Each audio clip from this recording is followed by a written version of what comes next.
Audi, Charter Lake Hospital, and Georgia Power.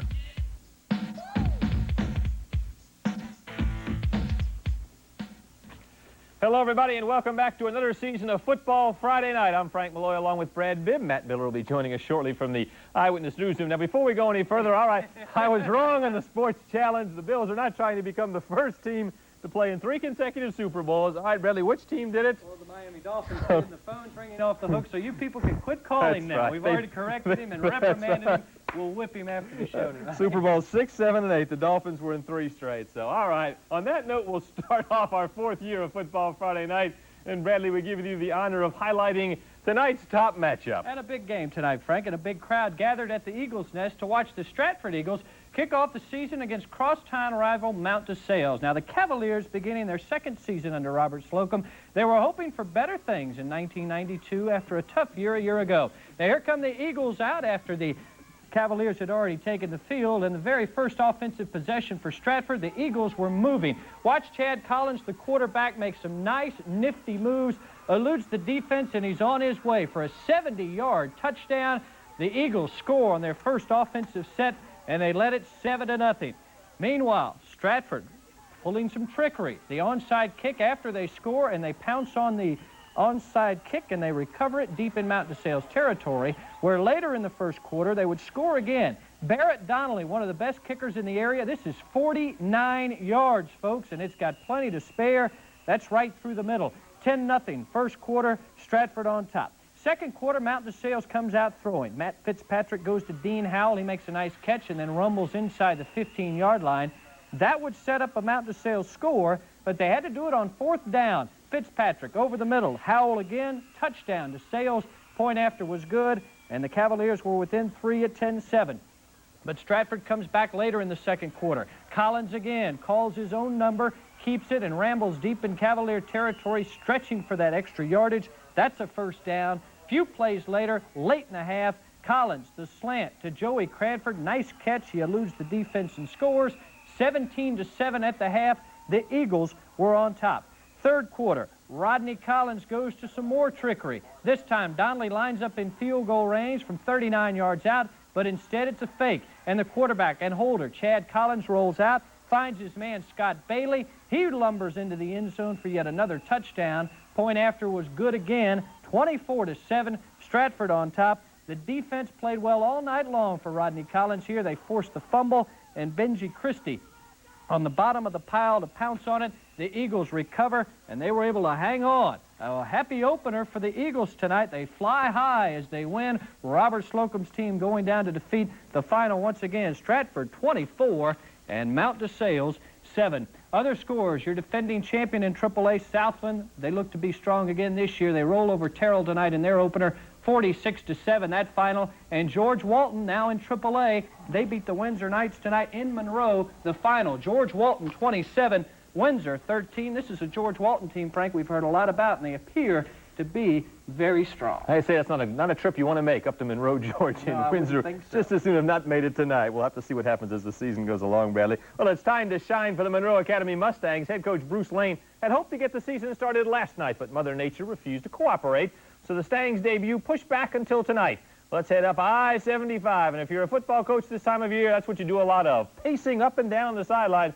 Robert Toombs, you may not know a lot about him, but they try and do some things offensively, like to throw the football. Ashley Lewis is the quarterback. He's going to roll out, a little square out pattern. John Moore makes the catch. Mac McGee comes up, though, with a good hit to prevent further yardage. And here they go again, now hiking to the deep back. And John Moore is going to race around with the football here, trying to find someone to lateral it to. Kind of like the way you draw it up in the schoolyard. He finally hits Wesley McCrae, who picks up some yardage, but the Mustangs defense able to stop the threat. Monroe, we showed you Mac McGee playing defense. He can also play offense on the option. Got a good head of steam up, coming down the sidelines. Finally going to be wrestled out of bounds right there, but a good pickup. Monroe, though, had problems. You can see him in the backfield. Typical opening game jitters. Brad Sowell was able to force the play for Robert Toombs defensively, but Monroe was slowly able to pick up some yardage, and the Stangs would score late. Monroe is out of the gate quickly. Final tally tonight, Monroe 13, Robert Toombs 12. Monroe scored on a play. A Brian Horton pass to Marcus Groom, who then lateraled to Richard Davis, covered 46 yards with 5 minutes left. and that proved to be the winning score as the Mustangs knock off Robert Toombs 13-12. Elsewhere, Brentwood and Thomas Jefferson. Brentwood goes on the road. Buddy Etheridge in his first game as head coach of the Brentwood War Eagles, and a good debut as they have no trouble beating Thomas Jefferson. Flint River tonight gets a 90-yard interception return from Cam Kersey. They knock off Trinity 19-0. And Tommy Boker knew Athens Christian would be a tough school, and Athens showed how tough tonight. They beat Gilead by the final tally of 46-0. Coming up next on Football Friday Night, season opener for the Trojans and the Gators in Eatonton. Plus, we'll recap last night's cruise by the Viking Express. Stay with us.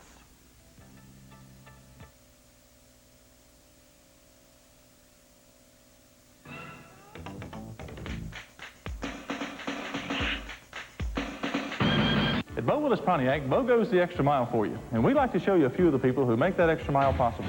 Good enough's not good enough for what we want to be. Service and pride go hand in hand. It's the pride that we share. Bo Willis, our pride is yours. You know we want to share the pride. So stop by and see us real soon at Bo Willis Pontiac Porsche Audi and see why we're the dealership that does business the right way. It's almost dove season, and Arvin's Pawn Shop has a newer used shotgun for every need. Choose from Remington's Automatics, the 1187 Special Purpose or Premier, and the Remington 1100 Special Field. Pump models include the Remington Express and 870 Pump. Arvin's has Browning shotguns, the Auto 5, A500G, A500R, and the BPS Pump.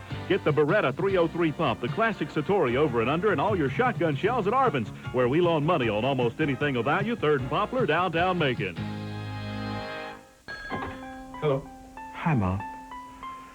She was so depressed. We had to get help, and this is the kind of help she needed. I spent the afternoon with her. We even had a big laugh.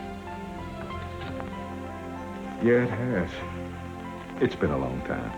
Anxiety and depression can take the fun out of life.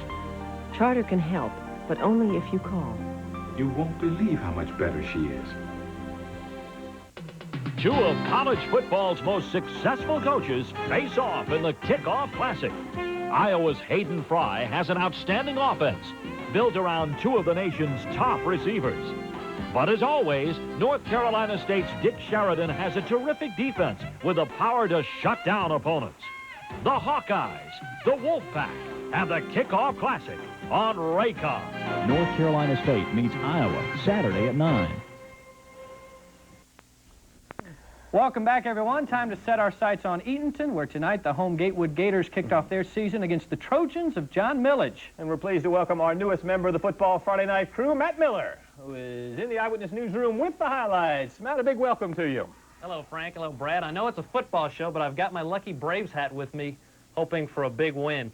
Big rivalry indeed, up 149 at Eatonton. John Millage Trojans trying to steal the home opener of Gatewood. The Gators burst onto the field to start the game. They take the first possession and drove downfield, but Shane Polk will get stuffed by Jade Brown on 4th and long. The Trojans would take over on downs. John Millage, though, can do no better. Quarterback Spencer Baskett's wrapped up by Kevin Carnes on 4th down as well, and the stalemate continues all the way to the end of the second quarter when Gator coach Gene Harper would finally see his team sustain a drive. On the 45, Brian Wooten hands off to Bailey. He runs left, breaking tackles, brings it back across the field, a 30-yard run, setting up Gatewood on the Trojan 12. But disaster would then strike the Gators as they would fumble the handoff.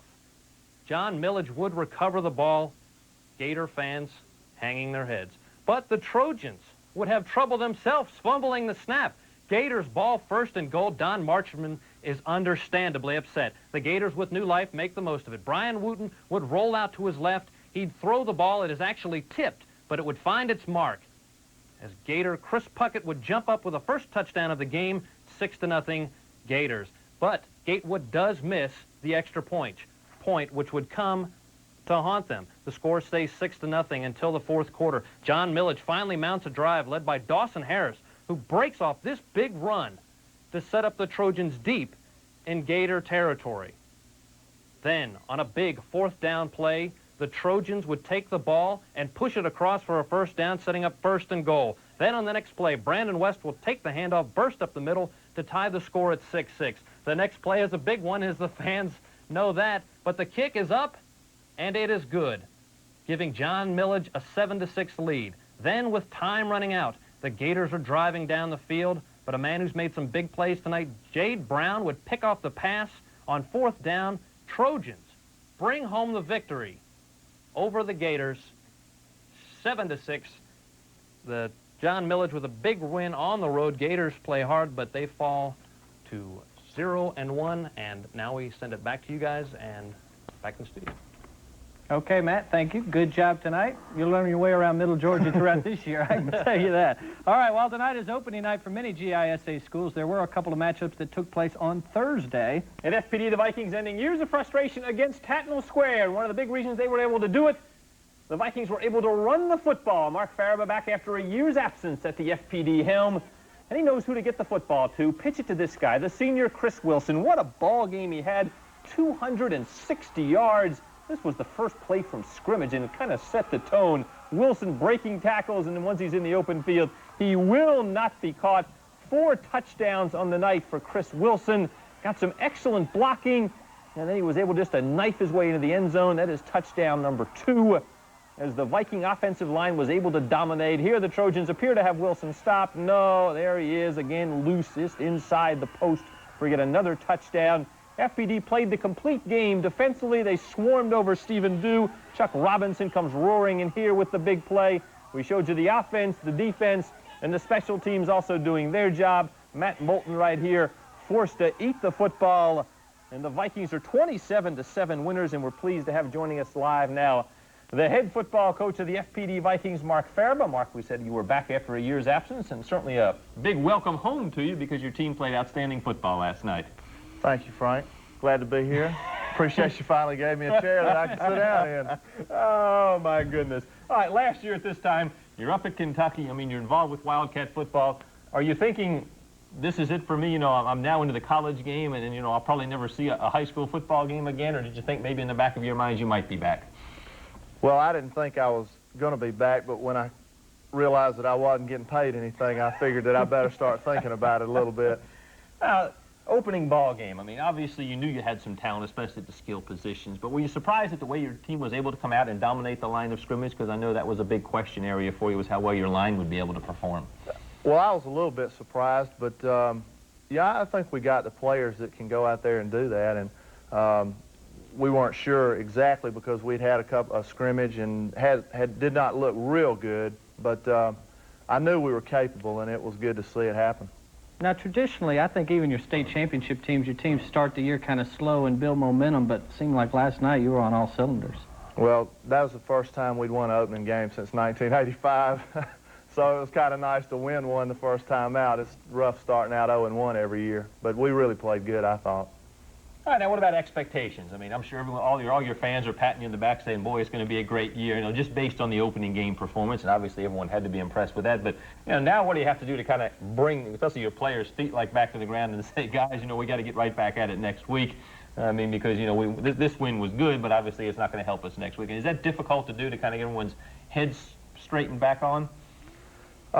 It can be, especially after playing a game like that against Tatnall, who's been just the best team in our league for the last 4 years. I mean, we haven't beaten them in 8 games, and beating them was a big game for us. But so yeah, that's a little tough, but you know, that's just the way it goes, and we got to, you know, there's a lot of room for improvement.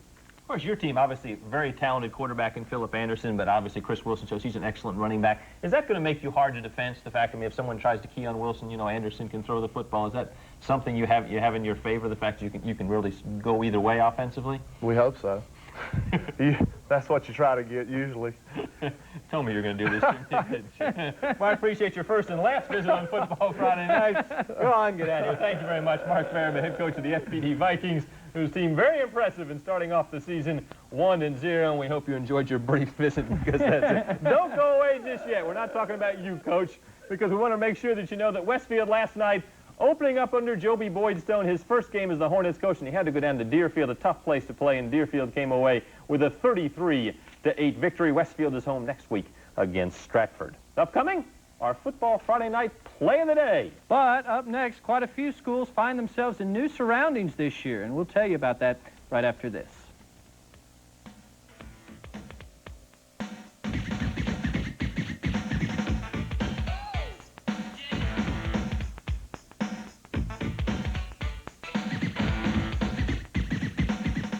Finding a college where you really fit in can be tough.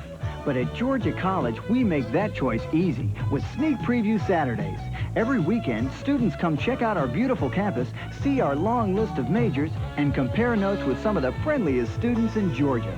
So, if you're really worried about finding a college that wears well, call this number and say you want to come to Sneak Preview Saturday. All it takes is one visit to know where you belong. The time has come. The most fabulous sale in our 37-year history must come to an end this Saturday. If you want or need new furniture for your home, I urge you to attend our great 2-for-1 sale at Loosier Furniture. It ends Saturday night, 6 p.m. That's 2-for-1 at Loosier's. Buy one item at a regular price and get another of equal value free of extra charge. For instance, buy this living room suit and get this bedroom suit free. Hurry to Loosier's before Saturday night at 6 p.m., located at 452 2nd Street in downtown Macon. We strongly oppose it in any capacity, whether the sites are intentionally discovered or accidentally discovered. They should remain intact the way they are. And nobody, not even native people, should have the right to go in and study what their ancestors were in the name of academics and scientific knowledge.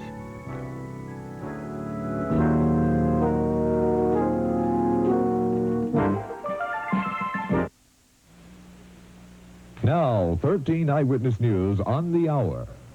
Good morning, I'm Tina Hicks. Democratic presidential nominee Bill Clinton plans to make a campaign swing south next week. But Clinton won't be alone. One of his Republican counterparts will be on the road to the south.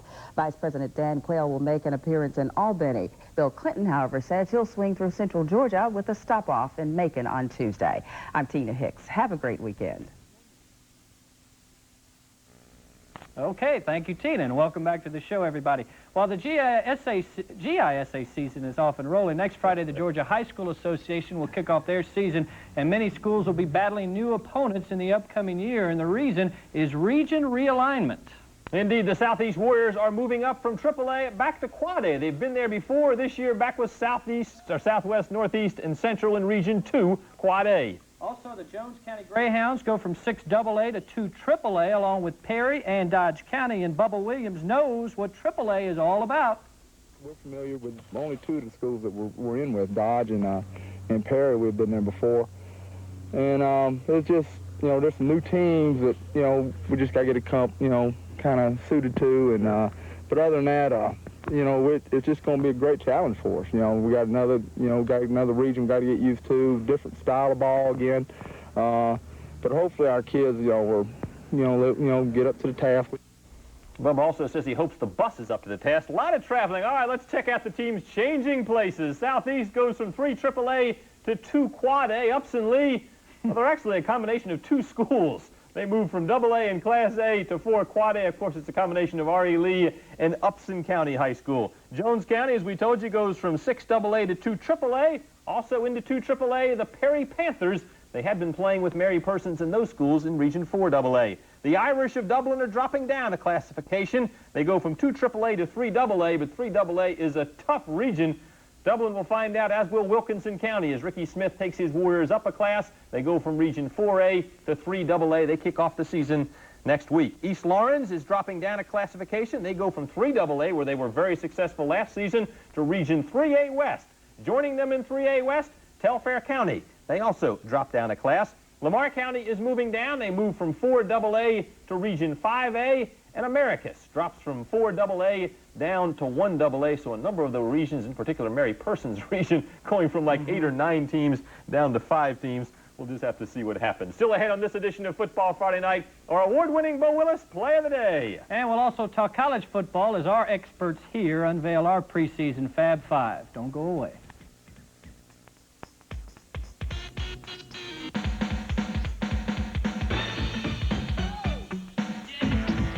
You know, I envy the other kids at school because they don't have a father and a brother who get drunk like mine. You see, my family has this problem that nobody ever talks about. And I go around nervous like it's my fault my mother gets drunk all the time. I'm so afraid people will discover our big family secret. It's awful. Alcoholism can tear a family apart. Alateen can help. For information, call the number on your screen or check your phone book under Al-Anon.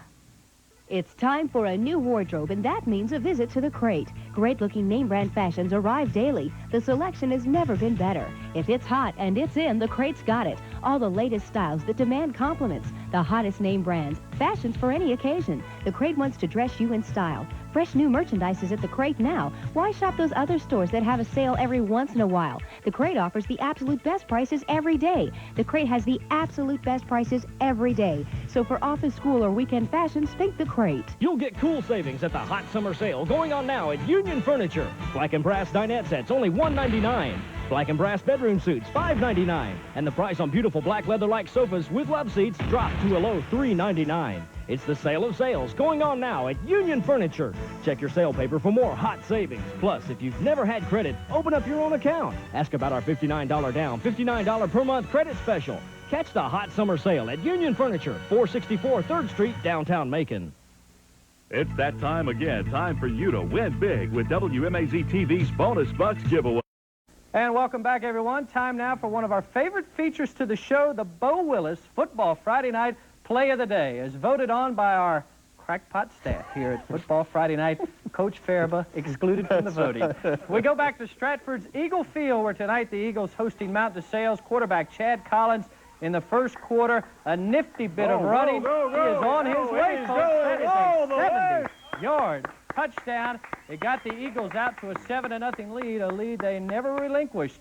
And for Chad Collins' performance tonight, he is the recipient of the Bo Willis Play of the Day. Unfortunately for Chad, a automobile does not accompany that particular award. Not allowed to do that, are we? Only at certain schools they allow that to happen on the college field, maybe. Just kidding, just kidding. All right, the Play of the Day is out of the way, but the college football season is underway. Who could forget that classic of a couple of nights ago that went till about 1 in the morning? Stanford and Texas A&M opened things up a couple of nights ago with Stanford coming away with a loss to Texas A&M 10-7.